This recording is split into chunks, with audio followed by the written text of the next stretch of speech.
Dan pemirsa, kami masih akan melanjutkan perbincangan dengan Ditlantas Polda Jawa Tengah, Kombes Pol Agus Suryo Nugroho mengenai persiapan dan juga antisipasi yang dilakukan oleh Polda Jawa Tengah. Pak Agus, kembali lagi ini saya tanyakan, sebenarnya titik-titik yang rawan kemacetan di Jawa Tengah itu mana saja, Pak? Baik, Polda Jawa Tengah sudah mengidentifikasi ya, baik itu travel spot dan black spot itu sudah kita identifikasi, baik di tol dan non tol. Kalau di tol itu travel spotnya itu ada di rest area. Di rest area itu harus kita kelola, harus kita jaga, harus kita komunikasikan, termasuk juga pengunjung yang ke rest area harus kita batasi. Ini salah satu antisipasi. Daerah-daerah rawan kecelakaan untuk di tol itu antara Batang Semarang itu cukup rawan karena identifikasi kecelakaan cukup banyak, termasuk juga dari Semarang ke Bawen ke Solo itu kontur tanahnya tuh naik turun, ini juga cukup rawan, itu yang di jalan tol. Namun demikian kita sudah mengantisipasi di tempat-tempat rest area dan tempat-tempat tertentu kita lakukan patroli, termasuk juga beberapa pos yang berada di sana. Termasuk yang di jalan non tol, di Lingkar Tengah arah ke Banyumas, Cilacap itu cukup rawan. Namun demikian sudah ditempatkan pos, termasuk juga patroli-patroli sudah kita siapkan, kehadiran anggota di lapangan sudah optimal. Termasuk juga Pantura, Brebes, termasuk sampai Demak, Rembang, ini juga cukup rawan kecelakaan karena ada sebagian jalan berlubang dan rusak.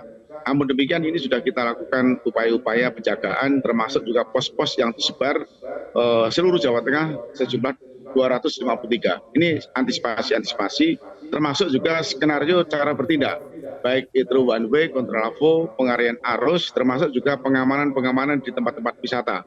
Ini sudah kita siapkan semuanya. Tentunya catatan tahun yang lalu kita evaluasi untuk dilakukan pada tahun ini. Baik, Pak Agus, kalau memang begitu, adakah memang jalur alternatif begitu atau jalan fungsional yang dapat dilewati oleh pemudik untuk mencegah adanya kepadatan arus lalu lintas yang sempat tadi Bapak jabarkan?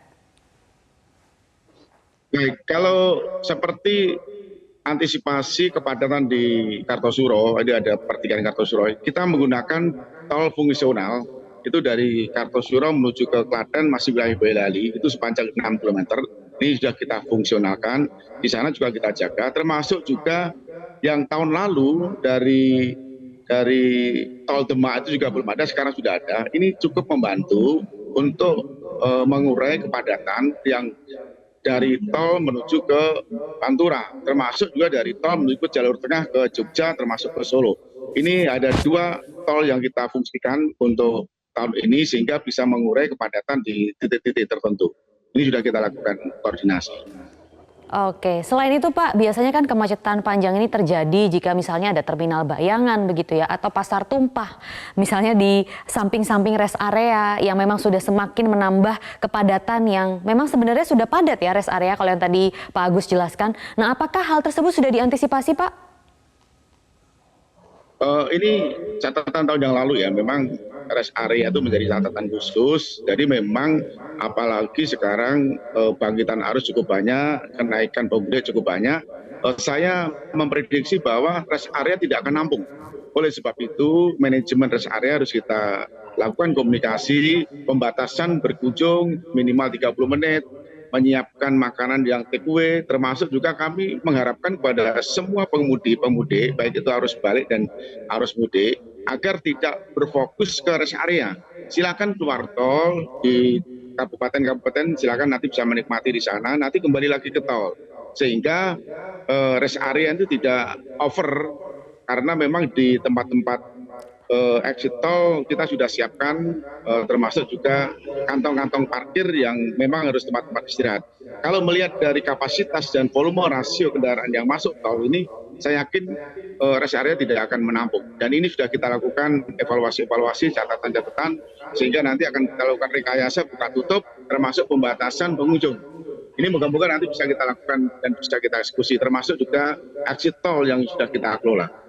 Baik, bagaimana untuk bisa mendisiplinkan tadi eksekusi-eksekusi yang tadi Bapak utarakan, misalnya maksimal kunjungan 30 menit, kemudian dihimbau untuk bisa keluar tol sebelumnya. Apakah nanti misalnya ada sanksi yang diterapkan atau seperti apa jika memang nanti para pemudik ini melanggar? Ini operasi ketupat itu operasi kemanusiaan, jadi kita memang mengedepankan preventif edukatif, kita hanya Ya. bisa menghimbau tentunya bagaimana kita mewujudkan lalu lintas yang aman, selamat, tertib, dan lancar, tentunya kembali ke disiplin masing-masing pengguna jalan. Karena Baik. memang pengalaman pengemudi yang lalu juga sudah mereka perhitungkan dan kita sudah sosialisasi melalui media, baik di media-media sudah kita lakukan semuanya untuk menghimbau berkaitan dengan khususnya Baik, Pak pengguna Agus. jalan yang menggunakan tol, khususnya di rest area termasuk juga Jadi yang pendekatannya nanti lebih humanis menggunakan mungkin ya non-tol. Pak ya. Semoga memang masyarakat Iya, juga siap. bisa mematuhi dan ikut menjaga ketertiban lalu lintas. Mungkin terakhir Pak Agus, himbauan yang belum tersampaikan kepada para pemudik khususnya akan nanti ke Jawa Tengah, silahkan Pak. Kami mengharapkan untuk pemudik yang menggunakan roda 2 mungkin jangan dilakukan. Toh nanti kalau memang ada, kita harus kelola dengan baik, harus kita kawal. Untuk pemudik yang dari Jakarta, Jawa Barat, termasuk yang dari luar Jawa Tengah, agar betul-betul memperhatikan manajemen keselamatan. Jadi cek betul kendaraan keselamatan, terus cek kondisi sopir atau yang bersangkutan nyopir sendiri, jaraknya berapa, apakah dari Jakarta, Semarang, atau Surabaya pada 2,5 jam atau 3 jam wajib untuk istirahat supaya stamina-nya sehat sehingga perjalanan lancar dan tentunya menjadi mudik yang berkesan. Amin, mudah-mudahan. Terima kasih dan selamat bertugas Pak Agus beserta kawan-kawan. Terima kasih di Telantas Polda Jawa Tengah, Kombes Pol Agus Suryonugroho sudah berbincang di Selamat Pagi Indonesia kali ini.